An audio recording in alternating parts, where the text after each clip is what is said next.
On September 16, 2025, a team of government surveyors broke down the door of an abandoned wooden cabin in a restricted area of Redwood National Park. What they saw inside left even these experienced professionals frozen in horror.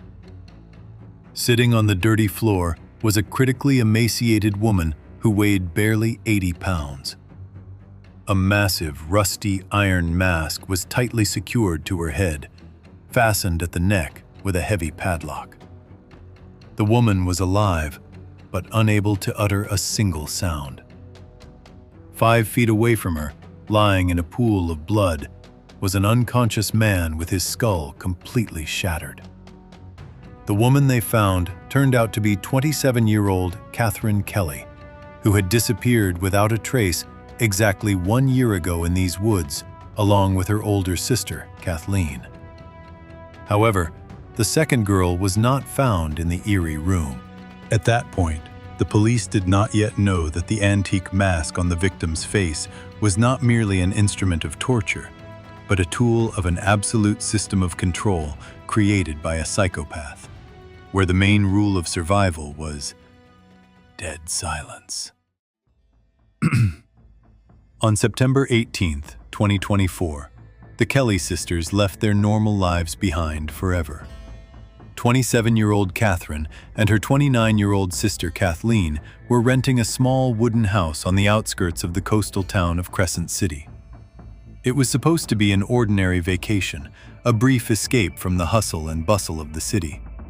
According to their neighbor, a 62-year-old local resident, the morning of that fateful day was typical for autumn in Northern California, cool, with thick fog slowly rolling in from the ocean. The temperature was barely 55 degrees Fahrenheit.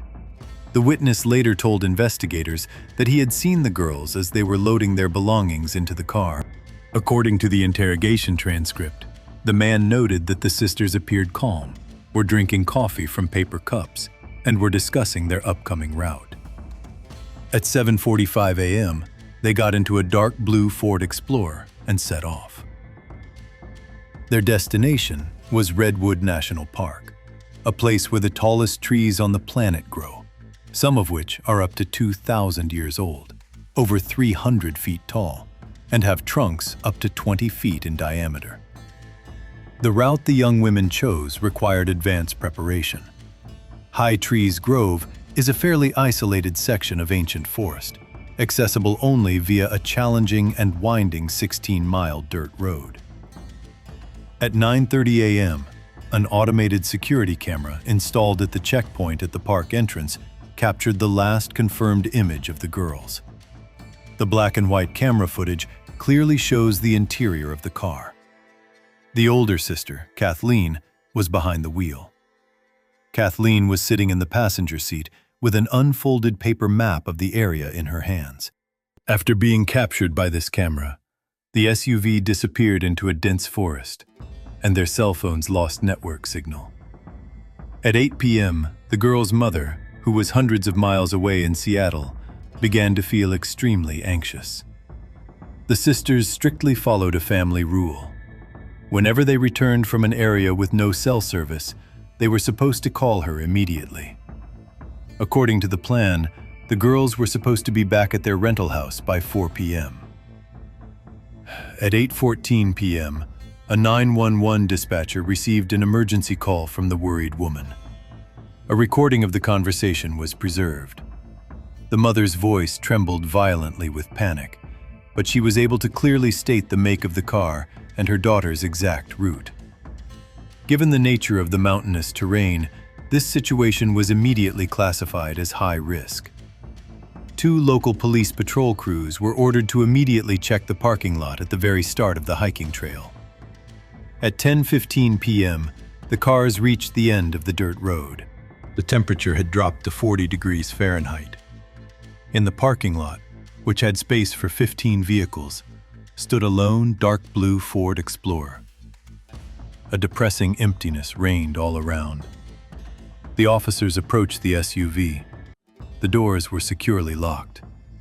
Peering into the interior through the tinted glass, the patrol officers saw items that raised a host of troubling questions. 2 fleece jackets lay neatly on the back seat, essential clothing for surviving a cold night in the woods.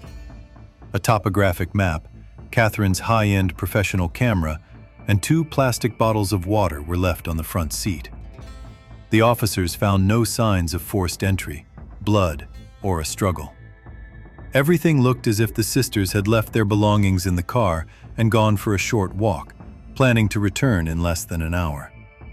One of the officers approached the wooden stand near the trailhead, where a metal box containing the visitor logbook was located. By the light of his flashlight, he found the entry for September 18th. Written in Kathleen's handwriting were their names and the time they set out on the trail, 9:50 a.m.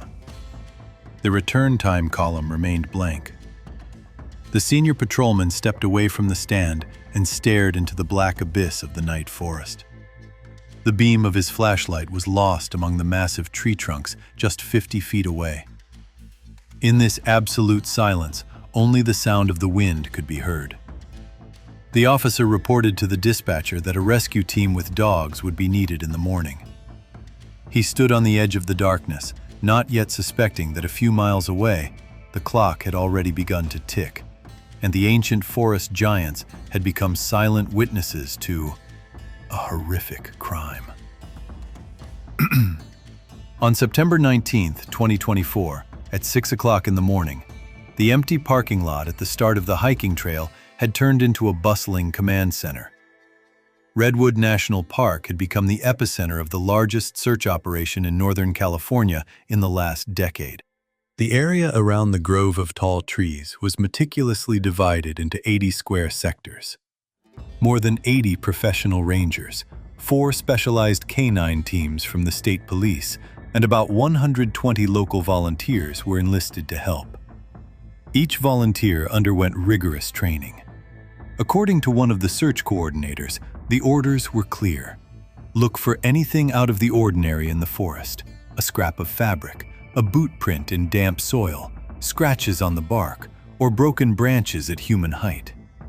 Every square foot of forest along the main route and adjacent wilderness trails was combed using a linear search method. People walked in a tight chain, 10 feet apart, methodically scanning the dense underbrush. At 8:30 a.m., 3 National Guard helicopters took to the air. The helicopters were equipped with state-of-the-art thermal imaging cameras capable of detecting human body heat from a height of 1,000 feet. However, the harsh natural environment worked in the mystery's favor. The dense California fog, which rolled in every morning from the Pacific Ocean, formed an impenetrable white wall as early as 200 feet above the ground. Moreover, the incredibly dense canopies of centuries-old redwoods, tightly intertwined with one another, formed a solid natural shield. This armor of branches and pine needles rendered all the high-tech equipment useless. According to flight logs, the helicopter pilots reported back to base that the thermal imaging screen showed nothing but a solid cold spot over the forest. From above, there was no sign of any thermal anomaly, no heat source that could be attributed to a human. On the ground, the police's main hope rested with the canine unit. 4 German shepherds were given scent samples from the sisters' car, Kathleen's sweater, and Catherine's scarf. At 10:15 a.m., one of the dogs confidently picked up the scent. According to the senior dog handler's official report, the animal suddenly bolted forward, leading the rescue team east of the main trail and deep into impenetrable thickets overgrown with dense ferns. The dog moved quickly and purposefully, but exactly 1 mile from the parking lot, it suddenly stopped dead in its tracks. The trail ended abruptly at a steep, rocky cliff leading down to a deep, dark ravine. The free-fall distance there was over 80 feet. The animal began to bark anxiously, but refused to go any further along the edge. The search team leader immediately radioed a team of climbers. At 1:40 p.m., 2 experienced rescuers descended to the bottom of the ravine using safety ropes. The operation at the bottom of the ravine lasted exactly 3 hours, but the results were shockingly inconclusive. At the bottom, amid sharp rocks and a thick layer of rotting leaves, there were no signs of a fall. The climbers found no broken branches, traces of blood, or torn clothing. The scent simply vanished, as if the Kelly sisters had dissolved into the cold air right at the edge of that cliff. The dog handlers tried twice more to get the other dogs to pick up the trail around the cliff's edge, but the animals merely circled around in confusion, having lost all sense of direction. Days passed, and the rescuers' fragile optimism faded. On September 25th, a powerful storm swept over the coast. Cold rain fell for 48 hours straight, finally washing away any possible remnants of biological traces or shoe prints on the eroded soil. The search operation was critically hampered by a sharp drop in temperature to 35 degrees Fahrenheit at night. Volunteers were collapsing from physical and emotional exhaustion. Police officials held daily press briefings, which grew increasingly shorter. Transcripts from the October 2nd press conference record the sheriff's spokesperson's terse statement. The chances of finding the girls alive in the wilderness after 14 days without food or warm clothing were rapidly approaching zero. October 12th, 2024, became the darkest day for the Kelly family. Exactly 24 days after their mysterious disappearance, the large-scale search was officially suspended and shifted to a passive phase. According to police reports, investigators classified the case as a probable fatal accident or an abduction by unknown individuals. However, the detectives had not a single clue, not even the slightest one, that would confirm at least one of these theories. The case files, comprising over 500 pages of interrogations, maps, and expert reports, were simply shelved in the archive of unsolved crimes. The absence of reliable facts always gives rise to monsters in the human mind. Very quickly, the sisters' case began to be overgrown with mystical rumors on local TV channels and forums. Residents told tall tales about ancient curses, while amateur tourists discussed outlandish theories about attacks by predators, completely ignoring the absence of torn clothing. A deep fear took hold in the neighboring towns.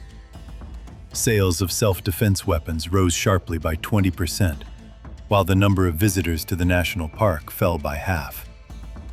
It seemed as if the ancient forest itself had opened its jaws and swallowed the two young women forever.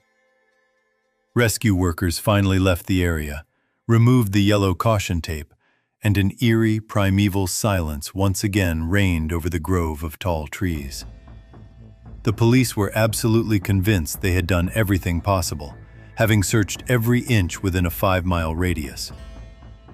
None of the officers even suspected that they had simply been looking in the wrong place, and that dozens of miles away from the search grids, in the impenetrable darkness of the thicket, someone was listening very intently to the distant rumble of their helicopters, clenching a heavy iron lock in their hands with satisfaction. Friends, before we move on to the most shocking part of this case, please subscribe to the channel, leave a comment, and give it a like.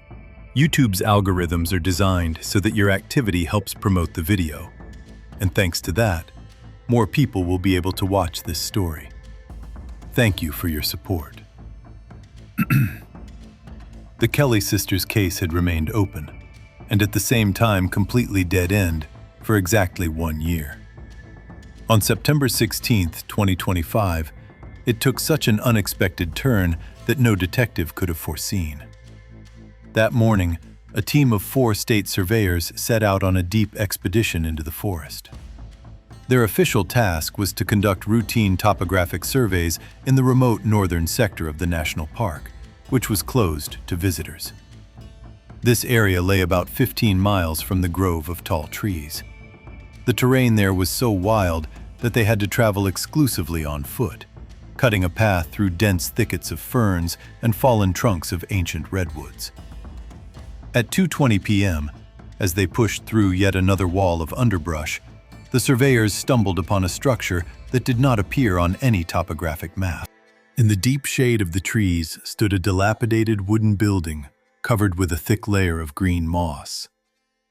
It was an old, half-ruined forest ranger's cabin, built many decades ago and long since abandoned by people.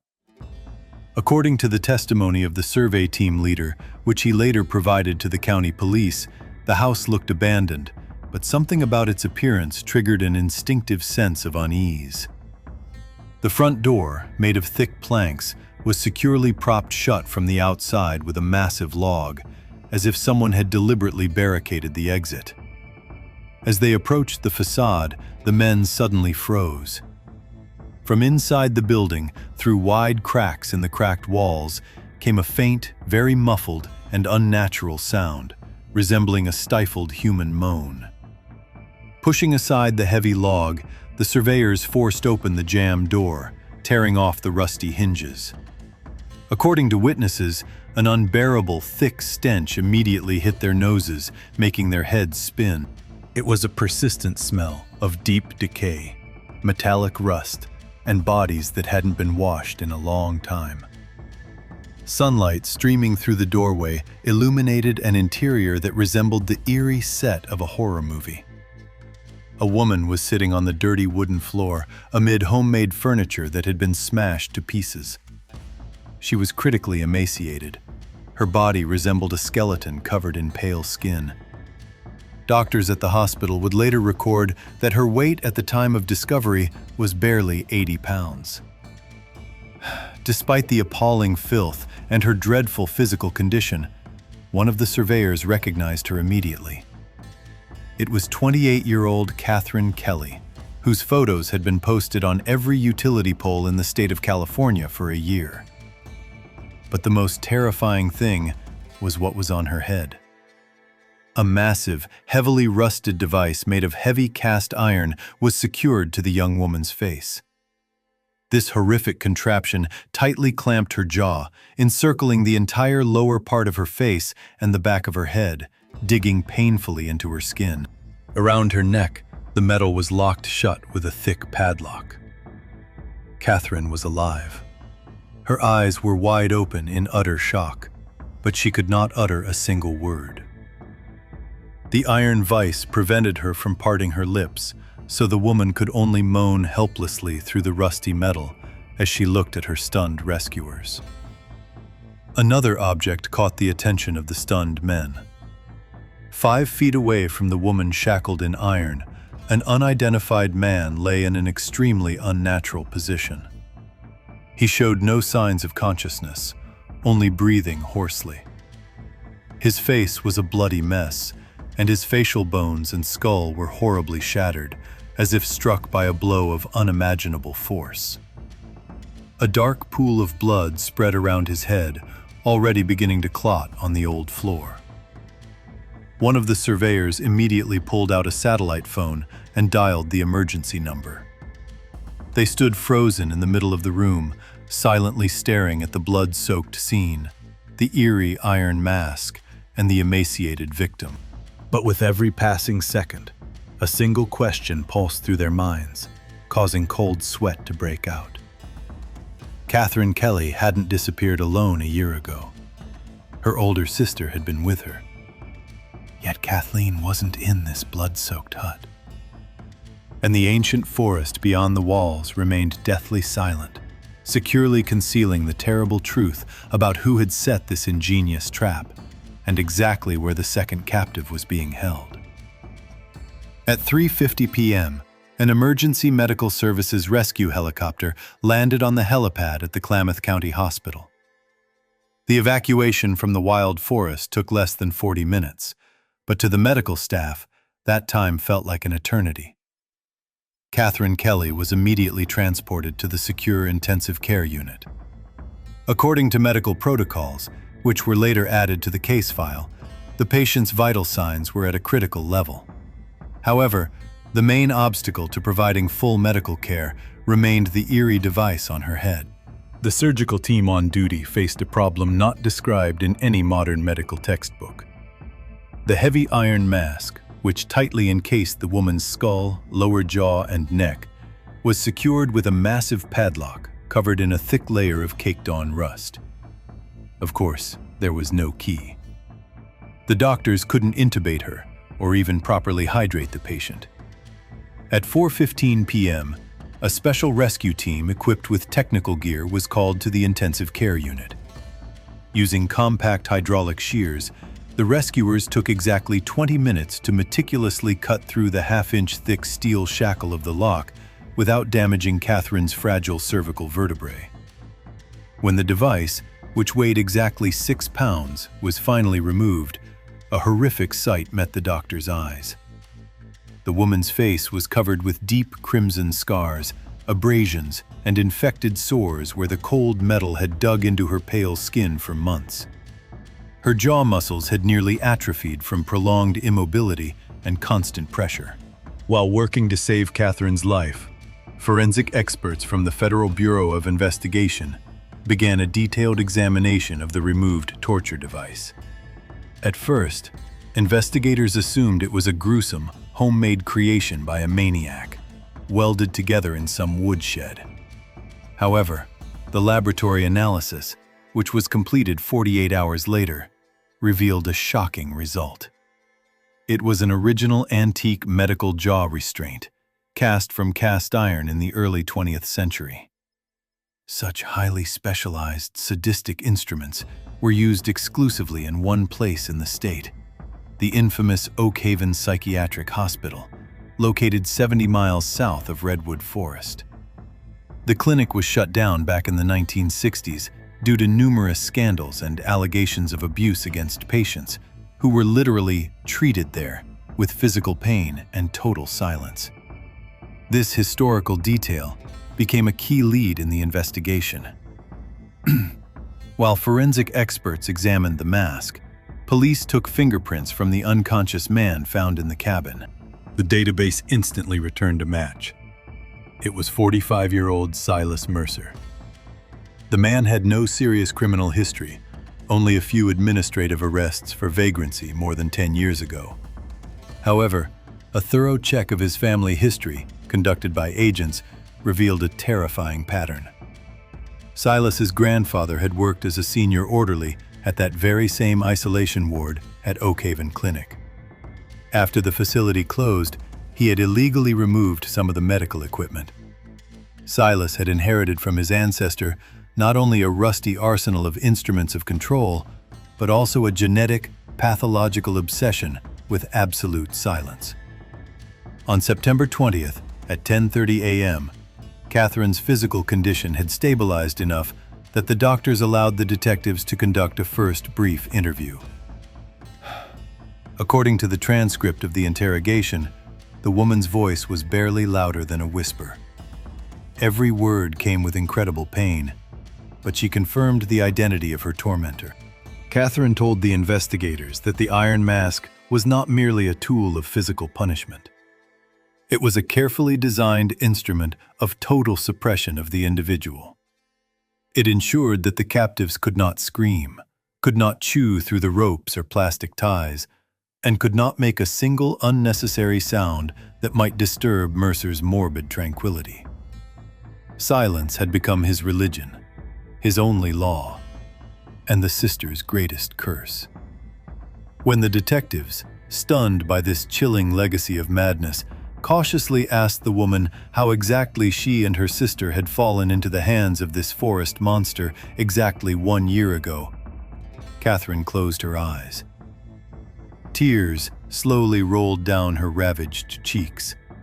Her next words made the seasoned investigators shudder, for it became abundantly clear that their encounter on the hiking trail was not a tragic coincidence, but the final act of a meticulously planned hunt.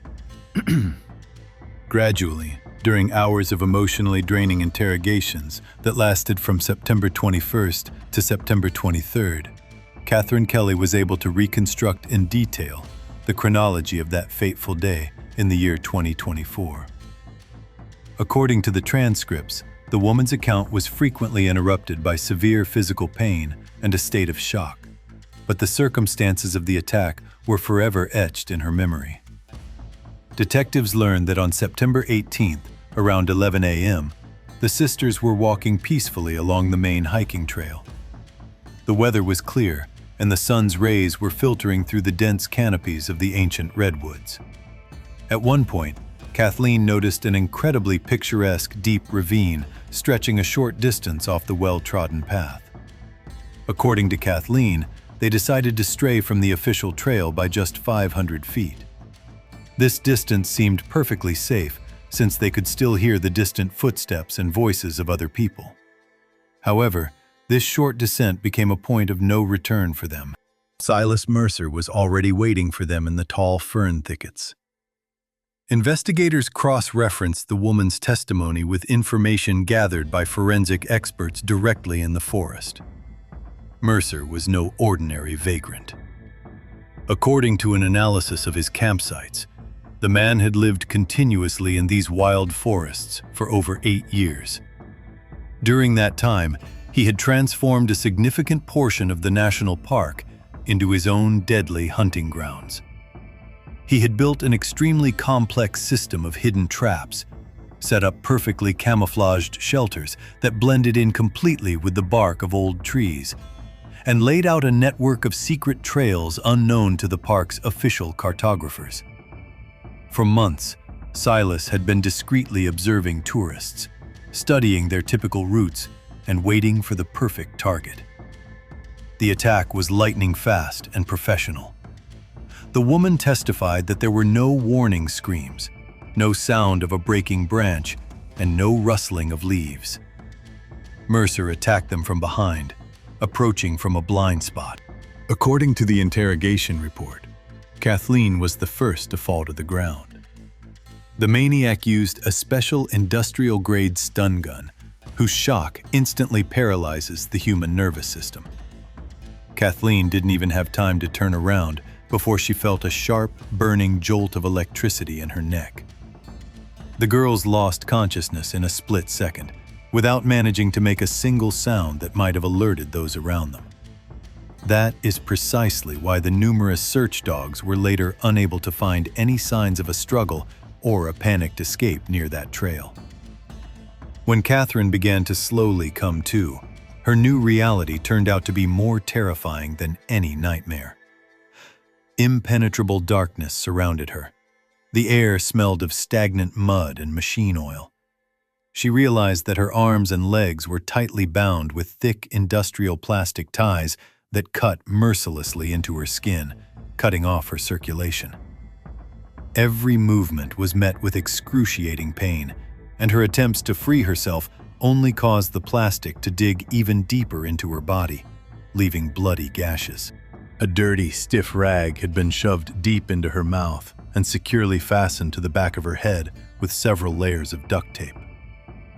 Nearby, she felt the body of her older sister, who was also slowly and horrifiedly coming to her senses.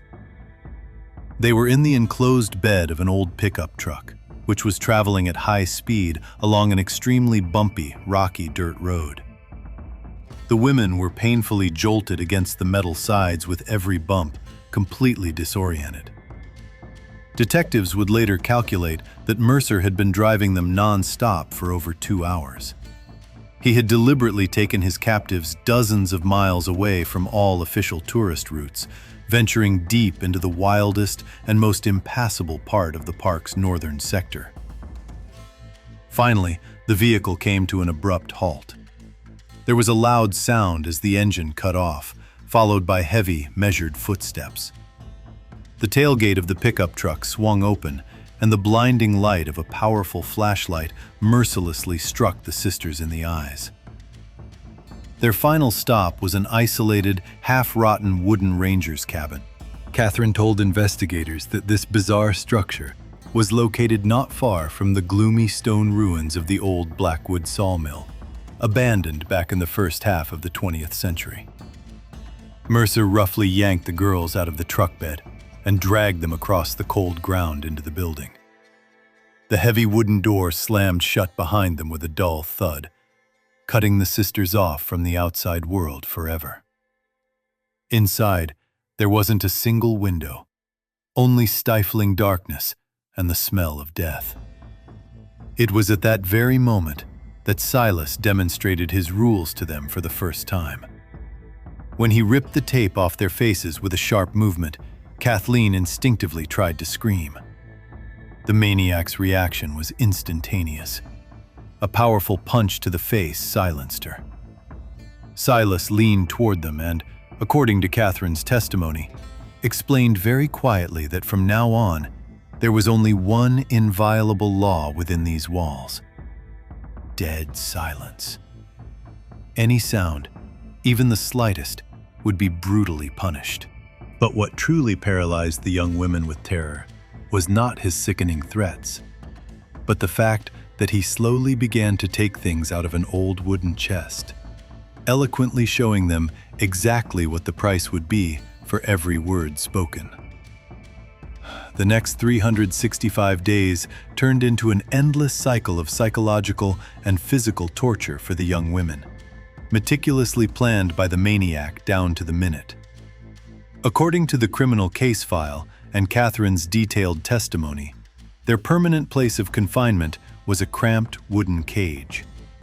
The structure measured just 6 by 8 feet and was built from massive, unplaned pine planks right in the middle of the hut's main room. The cage door was secured with 2 heavy steel padlocks. Inside, there was barely enough room for the 2 women to lie down at the same time on the floor, which was covered with a thin layer of dirty hay and a few old army blankets.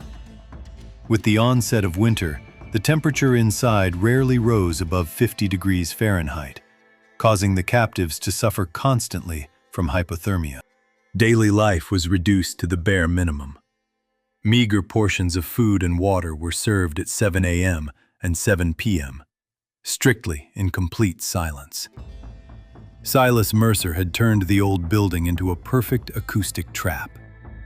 Federal Bureau of Investigation agents, who later thoroughly examined the crime scene, were struck by the degree of maniacal soundproofing in the room. All the walls, the ceiling, and even the space beneath the wooden floor were densely lined with thick layers of sound-absorbing materials. During questioning, Catherine explained that Mercer had been stealing these materials: industrial fiberglass, dense acoustic foam, and thick rubber mats from construction sites along Route 101 for years. The result of his painstaking work was a clinically dead acoustic zone. Inside the cabin, echoes disappeared completely, and any sounds were absorbed so quickly that the silence felt physically palpable, as if it had its own weight. The woman recalled that this artificial vacuum created the effect of prolonged sensory deprivation. A piercing ringing constantly filled her ears, and the absence of familiar external noises slowly but inevitably shattered her psyche. Their daily routine was entirely subject to their captor's ruthless madness. The main and only law within the walls of this hut was absolute dead silence.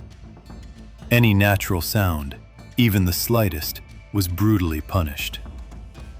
According to Catherine, a fit of uncontrolled rage in Silas could be triggered by her sister's accidental crying in her sleep, a quiet whisper in the darkest corner of the cage, a coughing fit, or even the loud creak of old floorboards as she tried to shift from an uncomfortable position on the hard floor. For every violation of this rule, the girls were immediately fitted with rusty cast iron restraints from the Oakhaven Psychiatric Clinic. These masks were not merely a punishment. They had become a constant feature of their existence. The heavy metal clamped their jaws shut, turning their faces into motionless vices. Mercer locked the mechanisms with a key every time he left the cabin to go hunting for 6 or 8 hours, as well as every night when he went to sleep. As Catherine told the investigators, the rusty cast iron, weighing over 6 pounds, tore at their skin until it bled. Their facial muscles cramped from constant spasms due to the inability to close or open their jaws. Breathing through the narrow metal slits was extremely difficult and had to be done as steadily as possible. If her breathing became panicked, the metal structure wouldn't let enough oxygen through, causing suffocation attacks. Rust mixed with her saliva, leaving a persistent metallic aftertaste in her mouth, and the inability to swallow normally turned every hour in the mask into torture comparable to slow drowning. In this hell, the young women were forced to find other ways to preserve their humanity.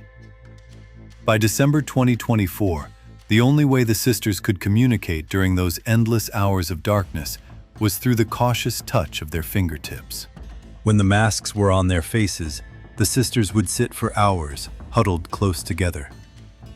They invented their own primitive Morse code. Catherine described in detail to the criminal investigators how they tapped words of comfort onto each other's palms. One tap meant yes, two meant no, and more complex combinations conveyed simple phrases of support. This tactile connection, invisible to the maniac, helped them keep their sanity. They shared their hope for rescue and promised each other they would endure it all. Weeks gradually turned into months. The Kelly sisters learned to exist like true ghosts, moving completely silently and controlling every breath. Their resilience was impressive, but human nature cannot function indefinitely under conditions of total terror. Physical exhaustion, despair, and constant psychological pressure created a time bomb effect inside the soundproof hut. It was absolutely clear that this artificial vacuum of silence would inevitably shatter under the weight of human emotions. But none of them could even imagine how horrific and bloody the price would be for their first desperate attempt to reclaim their right to freedom. As the months passed, the unbearable routine of isolation and terror began to take its irreversible toll. By early March of the year 2025, the Kelly sisters had spent nearly half a year in that cramped cage. Psychiatrists who later analyzed the case files noted that under conditions of severe sensory deprivation, the human mind inevitably reaches a breaking point. Silas Mercer's obsession with controlling the silence grew stronger with each passing day. He became more suspicious, checked the locks more frequently, and sat for hours in the dark, watching his victims. The older sister, 29-year-old Kathleen, whose will seemed unbreakable, was the first to crack. She decided to resist, refusing to accept a reality where the only right was dead silence. The reconstruction of events, compiled by detectives from Catherine's testimony, proves that this rebellion was not spontaneous. Kathleen had been planning her move for at least several weeks. When the maniac led them out of the cleaning cage, she managed to discreetly break off a sharp wooden splinter from a half-rotten support beam. This improvised blade was about 6 inches long. The girl hid the splinter in the seams of her fleece clothing, patiently waiting for the perfect opportunity. She knew she would have only one chance, and it would come only when Mercer personally removed the heavy cast-iron restraint from her face. On March 11th at 8 a.m., it was time for the scheduled feeding. Silas unlocked the padlocks and entered the cage. He took out a metal key to free her face from the rusty mask for a few minutes, just enough time for her to drink 8 ounces of water and swallow a meager portion of food. As soon as the 6-pound iron contraption fell onto the wooden floorboards, Kathleen lunged forward. She poured every ounce of strength into this desperate lunge, aiming the wooden blade at Mercer's neck. However, extreme exhaustion and muscle atrophy took their toll. The blow missed its mark. A pine splinter merely tore the skin on the maniac's right shoulder, leaving a deep but non-life-threatening wound. Silas's reaction was instantaneous and utterly merciless. Catherine, who at that moment remained securely shackled in iron, could only groan muffledly as she watched the onslaught in horror. In a fit of uncontrolled rage, Mercer knocked Catherine to the ground with a single punch. When the girl fell, the maniac began methodically beating her with his work boots, each weighing more than 3 pounds. According to the forensic pathologist's report, the blows were delivered with devastating force, primarily to the chest area. After the execution was over, Silas silently walked out of the cage and locked the door, leaving the girl to bleed to death. The girl suffered for several long days from multiple rib fractures and severe internal bleeding. Total isolation and the lack of medical care turned those days into a veritable ordeal. According to Catherine, her sister slowly faded away before her eyes, unable to scream in pain because Mercer had once again tightly secured a cast-iron mask over her face that same day. On the fourth day after the beating, March 15th, Kathleen passed away. Catherine lay beside her, in pitch darkness, clinging to her cooling body, unable to utter a single word of farewell. The next morning, the maniac discovered the body, yet his face remained stony. He cold-bloodedly forced his younger sister to watch as he destroyed the evidence. Silas wrapped Kathleen's body in a piece of industrial tarpaulin, tied it with a nylon rope, and carried it out into the woods. Later, forensic investigators would spend nearly 2 weeks searching before they found the girl's remains. Her body had been buried 3 feet deep beneath the roots of a dead redwood tree, exactly 300 feet north of the cabin. The injuries to her bones fully corroborated Catherine's testimony. After this horrific tragedy, the 27-year-old woman was left completely alone in her cage. The space inside the cabin seemed even more oppressive, and the silence became truly deathly and bottomless. It was then, sitting in the darkness amid the filth, that Catherine made her final choice. Her mind did not break completely, but crystallized into pure hatred. She vowed silently to survive at any cost and take revenge on her tormentor. In the absolute silence of redwoods, she began to study every one of Silas's movements for hours on end, waiting for that single moment when the monster would let his guard down and turn his back on her.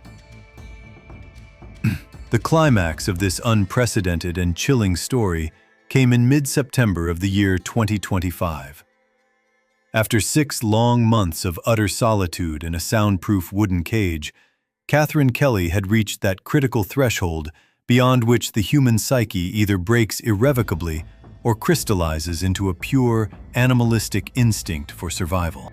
The woman, whose will teetered on the fine line between despair and madness, suddenly realized the terrible irony of her situation. She understood that her only possible weapon was the very instrument of torture that inflicted unbearable physical pain on her every day. The iron contraption on her head, cast in the early 20th century for violent patients at the Oak Haven closed psychiatric clinic, weighed exactly 6 pounds. In addition to its considerable weight, this antique mask had very rough, sharp edges at the side fastenings and a massive padlock that secured it at neck level. On September 15th at 8 p.m., Silas Mercer began his usual evening rounds before going to bed. According to the transcripts of Catherine's interrogations, the maniac silently unlocked the heavy padlocks on the cage door and leaned low over her to check the security of the industrial plastic ties around her ankles. Usually, at such moments, the woman would recoil in panic, instinctively pressing herself into the farthest corner of the dirty floor. But on that cold evening, she made a different decision. Summoning every last ounce of strength in her critically emaciated body, which at that moment barely weighed 80 pounds, Catherine lunged forward abruptly. Instead of reflexively dodging his massive hands, she used her body's momentum to deliver a devastating upward blow with her head. The heavy, rust-covered cast-iron object slammed directly into Silas's face with incredible force. That dull, terrifying sound of breaking bones shattered the deathly silence of the isolated cabin forever. Forensic experts, who would later meticulously examine the attacker's injuries in the case files, concluded that the angle of the blow and the weight of the metal had the impact of a real sledgehammer. The metal edge instantly shattered Mercer's nose, deeply lacerated his left eyeball, and fractured several facial bones at once. The maniac let out a muffled, raspy groan and collapsed heavily onto the wooden floor. He began gasping for air frantically, literally choking on his own blood, which was rapidly flooding his airways. His body convulsed until he finally lost consciousness, left lying in a large, dark pool of blood. Unable to remove the thick plastic restraints from her legs and arms, Catherine, shackled in iron, began her longest and most painful journey toward salvation. It took her over 2 hours to crawl out the cage door, leaving a trail of blood behind her, and reach the hut's front door. She was unable to open it as the latch was too high. Right there, on the cold wooden threshold, the exhausted woman fell into a deep coma. The next day at 2:20 p.m., she was accidentally found by a group of government surveyors who heard her faint, stifled moan. Silas Mercer survived. Despite a severe traumatic brain injury, critical blood loss, and a prolonged period without qualified medical care, surgeons at the county hospital managed to stabilize his condition. He permanently lost his left eye, and his face was left disfigured by deep scars. His trial was complex and lasted over a year. In October 2026, the California Supreme Court handed down its final and unappealable verdict. Silas Mercer was found guilty on all counts and sentenced to 2 consecutive life terms without the possibility of parole. A heavy antique mask, which forensic investigators recovered from the crime scene, became the prosecution's key piece of evidence. During the trial, the district attorney spent a long time showing this rusty piece of cast iron to the jury. He emphasized that the instrument of total oppression in the hands of a desperate victim had become an instrument of inevitable justice. The case, officially registered in police archives under number 814B, has forever gone down in the dark history of the state's criminal justice system. It would seem that the horrific story of the bloody redwood forest had reached its logical conclusion, and the guilty party had received the maximum possible punishment. However, in early November of the year 2026, during the scheduled demolition of that very same wooden cabin, a heavy bulldozer suddenly and accidentally sank into the ground, revealing a hidden basement that the detectives had overlooked.